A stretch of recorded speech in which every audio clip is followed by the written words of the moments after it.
Cette exposition folklore est dans sa deuxième étape puisqu'elle a été initialement présentée au Centre Pompidou-Metz. Nous venons de la monter, donc toutes les œuvres ont été installées, soclées, mises en lumière et toutefois le musée a dû fermer ses portes du fait de ce deuxième confinement.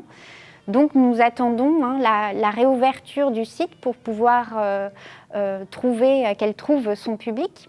Alors le folklore, c'est disons une science, des domaines qui est un mot, ce mot de folklore est né en Angleterre au milieu du 19e siècle et se traduit par l'ensemble des savoirs du peuple. Donc c'est finalement quelque chose d'assez flou, mais qui évoque assez bien des enjeux comme l'immatérialité et le vivant, et pas n'importe quel vivant, effectivement ce peuple, donc lié à la nation, on est au 19e, en pleine expansion des nations européennes, et c'est cette question qu'on va évoquer dans cette exposition qui traite donc de l'Europe, de la Méditerranée, du 19e jusqu'à nos jours, sur cette question du folklore.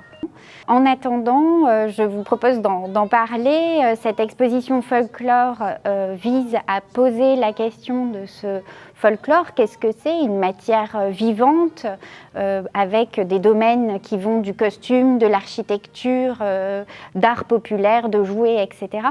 Et la manière dont on l'a abordé, c'est pour voir ces croisements avec les artistes d'avant-garde, de l'art moderne et de l'art contemporain qui ont su s'intéresser à ce folklore. Voir dans la question de la tradition, du passé, de cette matière-là vivante du folklore, pour renouveler leur art d'avant-garde. Donc c'est ce rapport entre tradition et modernisme qui est présenté ici. Donc on espère pouvoir l'ouvrir le plus tôt possible. En tout cas, sa date de fermeture est le 22 février et on espère que d'ici là, on aura ouvert nos portes et que le public pourra la découvrir.